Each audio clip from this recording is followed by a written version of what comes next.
원리를 파악했어요. 사람이 어떻게 해서 유명해지고 어떻게 해서 사업이 잘 되고 어떻게 해서 성공하는지 퍼스널 브랜딩이라고. 여러분 안녕하세요. 쩐업주부예요. 오늘은 오두환 대표님을 모셨는데요. 정말 갓생을 사시는 분이시고 인생 자체가 뭔가 희망의 아이콘이 아닌가 이런 생각이 드는데 정말 굉장히 다양한 이력을 갖고 계신 만큼 오늘 모시고 재미있고 유익한 이야기 많이 나눠보도록 하겠습니다. 네, 반갑습니다. 반갑습니다. 네. 불러주셔서 감사합니다. 네. 먼저 간단한 자기소개 부탁드릴게요. 저는 18개 사업을 운영하고 있고 지금 뭐 베스트셀러 작가이자 교수, 그리고 130억 자산가로 지금 소문이 나 있는 알려지고 있는 오두환이라고 합니다. 있으니까 소문이 나는 거죠. 네네. 제가 알기로 그 이력이 굉장히 흥미로우신데 조금 외람될지 모르겠지만 지방대 낙제생, 뭐 무스펙 백수, 반지하 세입자, 또 실직자, 막 이런 타이틀을 갖고 계신데 뭔가 암울하네요. 네. 근데 또 이 한쪽에서는 지금 소개해 주신 것처럼 130억 자산가이면서 또 베스트셀러 작가이면서 또 뭐 100명이 넘는 이 광고회사의 대표이시면서 사업도 뭐 한 5개도 아니에요. 막 18개 이렇게 하고 계시고 또 뭐 교수도 간간히 하고 계시고 막 이렇게 굉장히 다양한 이력을 갖고 계신데 이게 사실은 저는 이렇게 타이틀을 보면서 이게 한 사람 인생에서 가능한 일인가 막 이런 의문이 들었거든요. 그래서 어떻게 좀 살아오신 건지 지금까지 인생 스토리를 조금 들려주실 수 있을까요? 네. 제가 과거에는 교사가 꿈이었어요. 교사요? 네. 네. 그래서 어렸을 때 교사가 늘 꿈이었고 실제로 교사를 했고 교생 실습으로 해서 제 와이프도 그때 그렇게 만나셨군요. 교사를 하고 그 다음에 교사가 천직이라고 생각했는데 실제로 지금 교권 얘기 많잖아요. 난리 그때는 저는 근데 느꼈어요 그거를. 담배 피는 학생한테 저는 이제 꿈꿨던 거는 그래서 이렇게 해야 되는데 이런데 내가 알고 있는 담배 뭐 하는 짓이냐 화장실에서 이렇게 해야 되는데 선생님 뭐요? 이러는 거예요. 이제 너무나 당연하게. 근데 뭐 어떻게 할 수 있는 게 없는 거예요. 조건적으로. 그래서 이게 안 되겠다. 그리고 이제 교사를 접었게 됐고. 그리고 현업을 가보니까 이제 그걸 느낀 거죠. 그리고 그 다음에 아버지를 어떻게 도와드리다가 아버지가 그 당시에 봉고차 판금도색을 했는데 찌그러지게 펴드립니다 길거리에. 그게 하시다가 굉장히 카드빚도 많이 내시고요. 마이너스 통장에. 어려워지셨나요? 하시다가? 네네네. 늘 어려웠고요. 사실 어렸을 때부터 늘 어려웠고. 그것도 이제 마지막에 그거를 영혼을 끌어모았다고 그러죠. 영끌해가지고 봉고차 사시고 장비 사시고 했는데 그것도 잘 안 돼서 엄청나게 열심히 하시는 분이고 열심히 사시는 분인데 다 안 되는 거예요. 나가가지고 하루 종일 일하고 왔어요. 근데 돈을 한 푼도 못 벌어요. 오히려 돈을 잃고 왔어요. 그게 뭔 얘기냐면 추운데 엄청 추워요. 하루 종일 나가서 손님을 기다리는 거예요. 일을 안 한 건 아니죠. 근데 일을 안 한 건 아닌데 아무도 안 와요. 그럼 돈을 못 벌죠. 춥고 근데 나와 있지 않으면 또 안 돼요. 벌벌 떨면서 안에 밖에서 이렇게 막 이렇게 나와 있어야 돼요. 더우면 더운 데로 나와 있어야 돼요.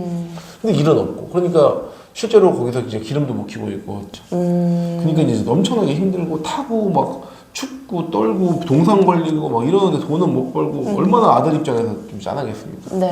그래서 제가 이제 아버지한테 얘기했죠. 아빠 여기 사람이 여기 오게 만들어 드릴게요. 길거리 봉고차에 사람이 온다 그러면 아버지 반응이 어땠을 것 같으세요? 헛소리 하지 말라고 하던 거나 해라. 무슨 말 같지도 않은 소리 하냐고 자꾸 헛소리 하지 말고 네 인생이나 살아라. 네 하는 거나 해라. 뭐 이렇게 얘기하시더라고요. 그게 혹시 몇 살 정도 되셨을까요? 20대죠? 20대. 20대 때니까. 그래서 열정도 있고 막 그래서 제가 생각을 해보니까 전 될 것 같은 거예요. 그래서 제가 아빠 여기 사람 오게 해드릴 테니까 일단 뭐 헛소리고 뭐고 일단 해볼게요. 그래서 아버지 얘기를 들었어요. 제가 뭐 황금도색을 아는 것도 아니니까 20대 때 뭘 알겠어요. 사실 부모님 관심도 없잖아요 우리. 근데 이제 아버지가 이제 힘든 걸 보니까 아버지를 좀 포장해 드리려고 한 거죠. 그러니까 지금 제가 하고 있는 일도 사실 거의 똑같아요. 퍼스널 브랜딩이라고 있어 보이게끔 하는 거예요. 있어 보이게끔. 아빠를 있어 보이게 하려면 어떻게 해야 될까? 아버지가 과거에 해외 페인트, 그러니까 그 당시 우리 어렸을 때 보면 아버지들이 해외에 나가고 막 사우디아라비아 가서 네. 페인트 노동자로 많이 갔거든요. 네네. 외화 벌어 온다고. 네. 그때 가가지고 페인트를 엄청 섞으신 거예요. 그 색깔이, 이 자동차 색깔은 굉장히 다양하다고 하더라고요. 네, 네. 은색 하나인데 은색이 12개가 넘는데요. 이거를 아버지가 색 배합을 잘 하시는 거예요. 장점이 그러더라고요. 그래서 이 일을 왜 하시냐고. 그래서 뭐 원래 또 이 일을 하셨던 분도 아니에요. 갑자기 뜬금없이 이걸 하시겠다고 그러더니 장비 사보시더니 그냥 가가지고 공치고 몇 년을 막 힘드시게 그런 상황이어가지고 제가 봤더니 색을 진짜 배합 잘 하시는구나. 오케이. 그리고 제가 이제 그걸 포장을 한 거죠. 저희 아버지는 색 배합을 굉장히 잘 하시고 은색도 12개가 넘는데 색 배합을 굉장히 잘 하시니까 색의 자녀입니다. 해외파 색 배합의 능력을 갖추고 계신 분이다. 아, 이게 마케팅이군요. 네. 해외파 네. 색 배합의 능력자가 순식간에 해외파가 되신 거네요. 네, 사실이니까. 네, 없는 사실 아니니까. 그렇죠. 네. 네. 그리고 아버지가 또 간판 자격, 간판을 하셨어요. 원래 망했죠 물론. 네, 간판 하시다가 그 당시에 국가 자격이에요. 간판 기능사 자격이 1급이에요. 그리고 그 당시에가 1기였어요. 처음에 자격증이 나왔는데 그걸로 공교롭게도 제일 처음 딴 거예요. 그 일을 하고 계셨으니까. 네. 되게 쉬웠대요. 네. 그냥 가면 줬대요. 그러게 또 초창기 빨이 또 있죠. 초기빨이니까 누군가 해야 되는데 그거 누가 따냐 이거죠. 네. 그래서 국가 최초로 간판 기능사 1급 자격증을 취득하신 네. 네. 해외파. 네, 해외파예요. 점점 길어져요. 네. 네. 그리고 이 간판을 땄는데 어쨌든 간판 일을 하신 거 맞으니까 네. 간판하면 떠오르는 게 또 우리가 철 아닙니까? 찌그러진 데를 피는 데 있어서 이 간판을 그렇게 장인급으로 잘 다루니까 말끔하게 펴진다 이런 얘기를 한 거죠. 네. 자, 그러면 이제 국내 최초의 뭐 해외파에 막 이렇게 나오잖아요. 그림이 좀 이렇게 이쁘잖아요. 그러니까 갑자기 이제 장인이 되신 거죠. 이제 그쵸. 순식간에. 장인이 네, 되는 거죠. 네. 봉고차 하시다가. 네. 네. 근데 이런 느낌으로 하는 게 이제 제가 좋아하는 말 중에 하나가 필립 코틀러가 한 말인데 마케팅은 진실과 거짓의 경계선이다. 진실을 벗어나지 않되 최대한 뻥카. 괜찮으시겠어요? 네네네. 죄송합니다. 네. 네. 저는 좋네요. 네. 네, 그분의 그런 인생을 좀 더 과하게 포장해라. 근데 이거 제가 하는 얘기가 아니라 그분이 저명하신 분이. 네. 네, 필립 코틀러가 마케팅 하시는 분들은 누구나 알만한 그냥 마케팅계의 아버지. 아. 네, 그렇게 불리시는 뭐 그냥 전 세계가 인정하는 사람이기 때문에 1등이에요. 네. 그래서 그분이 이렇게 얘기한 것처럼 저는 그 사실을 기반으로 얘기를 한 거죠. 그랬더니 좀 있어 보이잖아요. 네, 근데 여기서 끝나면 안 되죠. 그러니까 그 잘했던 작품들이 네. 또 있어요. 잘 나왔던 작품들. 네. 비포 애프터가 확실해요. 아. 감쪽 같아요. 실제로 네, 이제 실제로. 하셨을 때. 네. 그걸 또 이제 밑에 나열을 해서 이렇게 감쪽같이 변합니다. 이렇게 비포 애프터를 쫙 나열한 거예요. 지금이야 비포 애프터가 많지만 그 당시에만 해도 비포 애프터라는 개념이 그렇게 없을 때예요. 그래서 거기다가 쫙 나열했더니 이제 해놓고 보니까 그럴싸한 거예요. 근데 굳이 그 봉고차를 찾아서 네. 그 멀리 가겠느냐? 그럼 뭐가 메리트가 있어야 되잖아요. 네. 그럼 또 이제 가격을 어떻게 할까 하다가 봉고차 가격이 진짜 싸요. 길 가다가 하는 거니까 이제 막 3만 원, 5만 원, 뭐 어쩔 때는 10,000원만 받고도 할 때도 있고 그냥 부르는 게 값인 거예요. 그래서 이렇게 하면 안 된다. 돈을 벌려면 우리는 비교 대상을 공업사랑 놓자. 네, 그럼 공업사랑 비교했을 때 한 70%, 80% 저렴한 거예요. 네, 근데 스펙으로는 제가 이렇게 꾸며놔서 그런지 별로 안 꿀리는 것 같은 거죠. 그래서 이제 이렇게 해놓고 나니까 이제는 좀 올만한 요소가 된다. 그럼 저 가격 싼 거 알겠고 잘한다는 거 오케이 알겠어. 근데도 굳이 거기까지 가겠느냐? 동네에도 많은데 이런 생각이 드는 거죠. 네. 그래서 이제 여기서 하나 매기는 거죠. 뭐가 더 있을까요? 네, 진짜 중요한 요소인데 시나리오죠. 시나리오가 뭔가요? 네, 이게 또 퍼스널 브랜딩 전략 중에 또 이게 있습니다. 네. 아버지가 네. 그냥 그렇게 하면 되게 평범하잖아요. 시작부터 이런 거죠.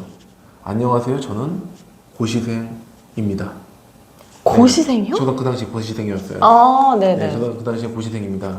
저희 아버지가 현재 카드 빚을 쓰고 계시고 현재 나와서 이렇게 힘들게 지내고 계시고 현재 이런 상황에서 굉장히 어려워하시는 상황에서 이 글이 광고로 보일 수도 있겠으나 저는 이 광고를 통해서 이 이야기를 통해서 저희 아버지를 세상에 드러내고 싶습니다. 저희를 도와주신다면 네, 이런 얘기를 또 이제 스토리텔링 네. 그러니까 요즘 말로 하면 그렇죠. 그걸 그때 하신 거네요. 네. 네. 이렇게 듣고 나니까 이제 그리고 나서 제가 실제 상황이니까요. 아버지가 카드페 쓰신 거 맞고 이런 것들을 제가 상황을 얘기했더니 사람들이 기다리는 거예요. 자기가 찌그러진 차 자기가 이왕이면 네, 무조건 여기서 해야겠다라는 거예요. 3달 넘게 예약치가 꽉 찬 거예요. 예약이 봉고차에 오겠다고 3달이 꽉 차고 카페 회원이 그 당시 네이버 카페예요. 3,000명이 넘게 쌓입니다. 아, 또 네이버 카페에 이런 식으로 홍보를 예. 하신 거예요? 네. 네네네. 그래서 줄을 서셔서 저는 신기했어요. 예상을 못했잖아요. 그냥 해본 건데, 그때는. 그쵸, 그냥 해본 건데. 네. 자기 차가 찌그러져 있는데 그거를 3달 동안 참는 거예요. 왜 자기 차가 찌그러지고 막 범퍼가 불편한데. 나갔는데 범퍼 나간 차를 3달을 타고 기다리면서 자기가 기다리겠다고. 그래서 아니 그리고 오시는 분들이 다 하나같이 아들이 효자네요. 그럼 아버지는 어떻겠어요? 그 기분은 너무 기분 좋잖아요. 또 제가 네이밍에다가 또 아버지는 오박사, 오박사의 판금도색 이렇게. 그러니까 이제 오박사님 하면서 오시고. 야 끝났죠 이제. 그 대박이 났네요. 네, 대박이 났죠. 네. 그래서 실제로 이제 저는 세상을 보다 보니까 이렇게 진짜 숨은 인재들이 많은데 그 사람들이 잘 되게끔 만들어주는 게 퍼스널 브랜딩이고 그 사람들의 진짜 빛나는 가치를 만들어주는 게 중요하다 이렇게 생각을 합니다. 사람을 잘 되게 해준다라는 게 이런 기분이구나. 그리고 진짜 여기가 이런 얘기를 딱 듣고 나면요 어떤 기분이냐면 야 난 여기다 목숨 걸어야겠다. 네, 이런 생각이 드는 거예요. 그래서 제가 그 뒤에 교사도 안 했죠. 그리고 그 뒤에 이제 그 대형 신문사예요. 제2신문사라고. 거기에서 이제 제가 입사를 해가지고 그 입사를 됐어요. 합격 통지서가 나왔는데 그 업무를 보다 보니까 이 기자라는 일은요 남을 잘 되게 해준다라기보다 뭔가를 까내려야 되는 일이에요. 그래서 저랑 안 맞더라고요. 그 업무적 직종 특성상. 예, 교사는 제가 남들을 도와주겠다고 생각하고 갔는데 도울 수 없는 입장이었고. 예, 그러니까 제가 이거는 도울 수 있는 일은 이거구나. 그래갖고 저는 이제 진짜 박봉이었거든요. 이 조그만 회사 4명짜리 골방 회사에 거기 남기로 결정을 했습니다. 그러고 나서 지금부터 이제 쭉 광고 일을 해왔던 거고. 네. 그 골방 회사가 광고를 하는 회사였나요? 네. 저는 광고를 해야겠다는 그 천직이다. 그리고 나서 제가 이제 언어를 좀 바꿨던 게 광고가 넓을 광이 아닐 거예요. 그래서 널리 알려라 이건데 저는 빅광이 높을 거다. 저는 이렇게 해석한다 그러고 사람의 가치, 기업의 가치, 제품의 가치를 빛나게 만들어주고 가치를 높이는 것이다. 그렇게 살아오고 있어요. 그러면 이제 사실 요 앞에 광고회사 시작하기 전까지의 이야기는 이제 아버님 사업을 도와주신 이야기에서 살짝 빛이 나긴 했는데 나머지 또 이제 뒷부분의 이야기는 조금 평범한 부분이 있는데 그러다가 이 광고회사에 들어가서부터 이제 좀 어떻게 돈을 벌게 되신 건가요? 그쵸. 그때부터가 시작이었죠. 그 당시에 제가 좋은 회사를 들어간 건 아니에요. 또 광고 그쪽 학과를 나온 것도 아니고 광고는 또 이게 있더라고요. 굉장히 전문 분야라서 막 경영학, MBA 막 심지어 그 따로 학문이 나와 있는 정도로 이렇게 굉장히 마케팅이라는 게 범위가 굉장히 그들 학문적이잖아요. 네.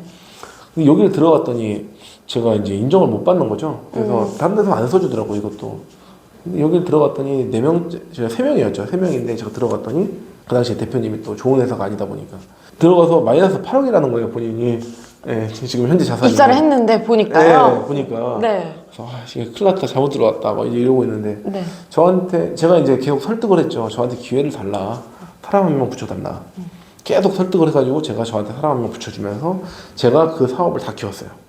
그러니까 저 열심히 했어요. 뭐 제가 뭐 다 키웠다고 하기는 그렇고 거기 계신 분들 많이 있었는데 그분이 있었으니까 그분들의 역량보다 일단 저는 제 밑으로 그냥 13명이 붙었으니까 나중에 제 밑으로 아버님 사업을 다시 살리신 것처럼 비슷한 패턴으로 네, 그렇죠. 목숨 걸었죠.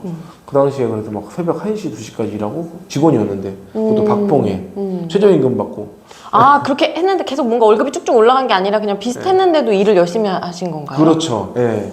그 당시에 저는 박봉인데 최저임금을 받아도 그냥 새벽 2시까지 했고 다음날 8시 나오고 집에서 잠만 자고 나와서 다시 이제 막 아침부터 청소하고 일하고 막 이렇게 계속 했던 것 같아요. 왜 그렇게 하셨어요? 그냥 그게 즐거웠어요. 너무 일이 재밌어서요? 사람을 잘 되게 해주는 게 좋았어요. 네. 그러니까 그 당시에 제가 어떤 사명으로 일을 했냐면 저는 그 사람들이 잘 되게 해주는 거를 늘 염두에 두고 살았던 것 같아요. 지금까지 살면서. 어렸을 때부터 그 꿈이 맨날 이랬고 지금 제가 봤을 때는 그런 기분으로 이제 광고를 하다 보니까 저한테는 제가 잘 안 돼도 어쨌든 잘 되게 하다 보면 그 사람이 잘 되면서 저도 잘 된다고 생각하는 그런 게 있습니다. 네, 왜냐면 또 그 사람이 잘 돼야 또 제가 잘 되는 거잖아요. 네. 네, 그래서 계속 하다 보니까 어느 순간 일이 그냥 자체가 재밌더라고요. 네, 돈 신경을 안 썼던 것 같아요. 그 당시. 그렇게 해서 그럼 이제 그 회사의 대표가 되신 건가요?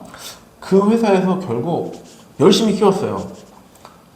제가 이제 나올 때, 제가 이제 마지막 얘기인데, 13개가 될 때까지 처음에 매출이 뭐 500도 안 됐으니까요. 네. 500도 안 됐고, 그 당시에 이제 쭉쭉쭉 올라가서 몇 억 단위로 올라간 거죠. 그래서 1억이 넘었죠? 1억이 넘게 계속 유지가 됐으니까, 매달. 네, 그렇게 하다가 직원도 늘어나고, 네. 어느 순간 위기가 옵니다. 우리가 누구나 다 알고 있는 코로나라는.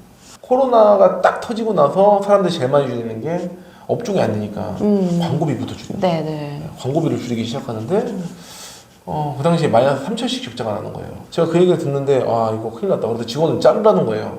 근데 제가 그 모든 주축이 저였거든요. 그 당시에. 그럼 제가 뽑은 제 직원을 잘라야 되는 거죠. 물론 저도 소속된 직원이긴 하지만 저는 못하겠습니다. 저는 직원 못 자르겠으니까 이 친구도 제가 잘 키워주겠다고 하고 데리고 왔는데 어떻게 내 손으로 자르라고 하냐. 자를 거면 본인이 자르시든지 그것도 아니고 근데 저보고 자르라고 하니까 대표님 마이너스 8억이었다 그랬잖아요. 네. 마지막에 나오실 때 제가 나올 때만 해도 20억인 거예요. 많이 보셨으면 좀 버텨달라 제가 얘기했죠. 좀 버티면 제가 지금까지 말도 안 되는 거 제가 다 만들어서 지금 이렇게 사업 키워드리고 다 했지 않냐. 믿고 달라 얘기하시는 거예요. 자기는 하고 싶지 않다. 네, 그렇게 된 거죠. 그래서 이제 그 정도에서 만족하셨구나 사실. 네, 의욕이 없으세요. 왜냐면 이미 경제적 자유를 이루셔 버렸기 때문에 상가 있고 그럼 돈 나오잖아요. 그럼 이제 그거를 굳이 힘든 길을 가고 싶지 않으신 거예요. 그때 이제 좀 서운했던 거는 저희가 직원 13명이다 보니까 5월 15일이었거든요. 네. 15일치 월급은 줘야 되잖아요. 네. 안 주더라고요. 그래서 15일치 월급도 제가 집을 팔았어요. 그래서 그때 네, 집을 팔고 그 돈 가지고 사장님. 네. 뭐 지금은 오히려 감사하게 생각해요. 네, 지금 오히려 저를 이렇게 만들어준 것도 그런 정도의 그런 계기가 없었으면 과연 제가 그렇게 열심히 했을까라는 더 열심히 했을까라는 생각도 들고. 근데 어쨌든 그런 상황에서 그 집을 팔면서 그 돈을 저는 박았어요. 그 와이프한테 얘기했죠. 제가 다 이뤄도 되냐?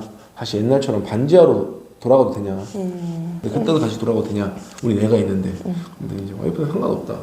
그때도 행복했고 지금도 행복하니까 뭐 그럴 일도 없을 거고 생각한다 이렇게 얘기하더라고요. 지금의 성공의 한 절반은 와이프분의 공이라고 봐도 그렇죠. 네. 네. 쉽지 않은 결정인데. 네네. 네. 그리고 나서 목숨 걸었죠. 그리고 집 팔고 이제 15일 월급 주고 그 다음에 제가 이 돈 다 쓸 거다. 그러고 나서 이제 적극적으로 일을 했죠. 아, 네. 그때부터 이제 본인의 사업을 시작을 하신 건가요? 그렇죠. 네. 네네. 그래도 불과 2년 만에 그렇게 쭉쭉 성장을 했어요. 저는 좀 네. 굉장히 오래되셨다고 네. 생각나. 네네네. 2021년 정도죠. 2021년도부터 그래도 어디서 책이라도 한 권 쓴 사람이 됐고 네, 그렇게 된 건데 저는 이제 원리를 파악했어요. 사람이 어떻게 해서 유명해지고 어떻게 해서 사업이 잘 되고 어떻게 해서 성공하는지 이게 아마 제일 궁금하실 것 같아요. 네. 진짜 이 원리가 제가 잘리고 나니까 멍한 거예요. 도대체 잘 나가는 사람들은 어떻게 성공했지? 그리고 진짜 뭐 오은영 의원이 있는 거 아세요? 오은영 의원 혹시 들어보셨어요? 오은영 선생님이 한 달에 한 번 정도 가시나 봐요. 네. 근데 거기는 미어 터져요. 이름값이죠. 네네네. 백종원 선생님이 실제로 뭐 빽다방을 하든 뭘 하든지 만나는 게 아니잖아요. 네. 못 만나는데도 이름값으로 터지죠. 강용욱 대표님이 보든컴퍼니라고 거기 실제로 가실 시간이 별로 없을 거 아닙니까? 그럼에도 불구하고 터지죠. 근데 이런 개념인 것 같아요. 그래서 터지는 이유는 결국 그 퍼스널 브랜딩이 있구나. 사람이구나 사람. 네, 그리고 스티븐 잡스 뭐 이런 얘기 굳이 일론 머스크 누구나 그런 얘기를 다 알잖아요. 그러면 결국은 그 길로 가야 되는 거구나 누구나. 네, 그럼 그 원리가 뭐지? 그러니까 저는 그 원리를 보고 따라갔어요. 그러니까 내가 이렇게 열심히 이 회사에서 했는데 결국 끝에 이게 내가 실직으로 끝나면서 나 자체를 좀 이제 세상에 좀 드러내보자 약간 요렇게 되셨던 것 같아요. 네, 맞아요. 네네네. 그래서 그때 그러면 깨달으신 원리를 좀 보시는 분들도 저도 저희도 다 알 수 있게 조금 설명을 해주실 수 있을까요? 좋습니다. 그 내용이 사실 오케팅을 제가 썼고 네. 광고의 파란칙을 먼저 썼어요. 광고의 파란칙은 되게 위험한 칙이었어요. 왜냐면 광고 쪽은 전문 분야라고 그랬잖아요. 근데 저는 전문성이 하나도 없잖아요. 광고회사에서 쭉 일을 하셨는데, 네. 그쵸. 근데 광고학을 나온 것도 아니고 경영 MBA를 나온. 저한테 늘 네가 뭔데 원칙을 얘기하냐. 너가 학문적인 정의가 뭐가 있냐. 뭐 그런 식으로 이제 비판을 받을 수 있는 충분한 그런 씹을거리 그게 되는 거죠. 그래서 제가 광고의 파란칙을 쓰고 나서 저를 포장을 했어요. 저는 이런 사람이고 광고의 파란칙은 이거고 내가 봤을 때 이런 원리고 이렇게 돌아간다. 세상의 모든 법칙은 이렇고 막 이렇게 했더니 그 책이 대학 교재가 됩니다. 10개 넘는 대학교에 교재가 되고요. 그 당시에 광고 쪽에서 저는 그분의 책을 보면서 성균관대학교 대학원에 있는 그분이 갑자기 저한테 연락이 와서 저를 오히려 자기 수업에 강의를 해달라는 거예요. 살아있는 정보니까 이거는. 예. 그래서 저는 근데 굉장히 영광이었죠. 거기도 가게 되고 그리고 여기저기서 막 엄청나게 저를 불러주는 거예요. 광고 쪽으로. 그러면서 실제로 대학 교수에서 본강의 수업까지 연결되고. 그래서 교수가 되신 거군요. 예. 그러니까 결국 이제 이렇게 연결되게 된 계기가 결국은 제가 광고의 파란칙 오케팅 15개입니다. 오케팅 15개 개로 이루어져 있어요. 네. 그리고 이렇게 하는 것들이 원리인데 그 원리의 이제 정수 제가 다 모아놓고 이렇게 하시면 무조건 성공합니다라고 해서 해놓은 게 오케팅입니다. 오케팅이라는 게 뭔가요? 그 혹시 성함이 성이라서 뭐 오케팅 이런 건가요? 사실 그런 의미가 있다고 얘기하죠. 조금은 있어요, 조금. 중의적인가요? 조금. 근데 중요한 거는 뭐냐면 오케팅은 사실 오케이 할 때, 오케이 할 때까지 해라. 오케팅. 마케팅을 오케이 할 때까지 해라. 네. 오케이 할 때까지 해라. 그리고 사업에 오케이 될 때까지. 뭐 모든 문제 해결에 오케이가 될 때까지 계속 끊임없이 생각해라라는 거. 그다음에 오케이가 뭐냐면 보시면 동그랗게 돌아서 다시 원점으로 돌아오잖아요. 접점이 있죠. 다시 시작해야 되는 거거든요. 그러니까 끊임없이 순환해라. 사이클의 의미. 이걸 가지고 있어요. 그래서 계속 끊임없이 돌면서 순환해라. 이런 의미가 있고요. 또 이 오자 순환이라는 의미하고 마케팅이랑 합성을 된 순환 끊임없이 마케팅을 해라. 이런 의미를 갖고 있죠. 또 하나는 지금 이제 얼마 전에 저도 누구에게 들은 얘기인데 이게 그 성공 티켓 같아요. 이 오케팅의 이 방법이요? 네. 그래서 이제 요즘 밀고 있는 거는 또 성공 티켓 오케팅. 약간 라임이. 티켓팅 하는 것처럼 성공으로 가는 티켓팅, 오케팅 이렇게. 이런 느낌의 지금 되고 있고 마지막 얘기하신 거는 뭐죠? 오도환이니까. 그러면 이렇게 지금 대표님을 130억 자산가로 만들어준 가장 강력한 무기가 요 오케팅이라고 저희가 보면 될까요? 그렇죠. 오케팅은 그냥 간단하게 몇 가지를 얘기 드리면 전략 중에 이런 게 있어요. 제가 아까 네이밍이라고 그랬잖아요. 저는 어디 가면 이렇게 얘기하죠. 지금 머리가 좀 빛나는지 모르겠는데 안녕하세요. 머리도 빛날환, 머리도 빛날환, 머리가 빛나는 오도환입니다. 네네. 이런 느낌으로 뭐 이름 잘 안 잊어버리거든요. 나 자신도 마케팅을. 그렇죠. 근데 실제로 이 머리가 빛나는 것도 있지만 이 속의 머리가 빛나다 뭐 이런 중의적인 의미도 좀 갖고 있고. 그리고 그런 식으로 아까 제가 얘기 드린 것처럼 오박사, 오박사라는 타이틀 괜히 있어 보이잖아요. 그러니까 이런 식으로 그 본인을 한 번에 이해할 수 있게끔 만드는 그 단어들을 매칭을 시켜야 된다. 그러니까 네이밍부터 시작하는 거군요, 오케팅이. 그렇죠. 네네. 제일 제가 오케팅의 일기가 뭐냐면 대의예요. 돕는 마음. 누구를 어떻게 도와줄 거고 그 사람이 어떻게 잘 되게 해줄 건지만 생각해라. 그게 마케팅의 본질이다. 그리고 뭐 사업이든 비즈니스든 상품이든 결국 누군가를 돕게끔 잘 도와주는 상품이 성공하는 거거든요. 그러니까 그걸 만들려면은 결국 대의가 중요하다. 그리고 뒤에 밑에 있는 게 이제 대의 다음에 목표다. 어떻게 플랜을 가지고 가서 뭐 해라. 그런 그 다음에 이제 네이밍, 아까 얘기한 거. 그 다음에 슬로건. 한 문장으로 정리를 해라. 안녕하세요. 저는 이제 킹메이커 오도환이라는 타입을 쓰거든요. 네네. 왕을 만든다. 그래서 그 분야별 왕을 만들어 드릴게요. 최고를 만들어 드립니다. 네. 네, 이런 느낌. 네.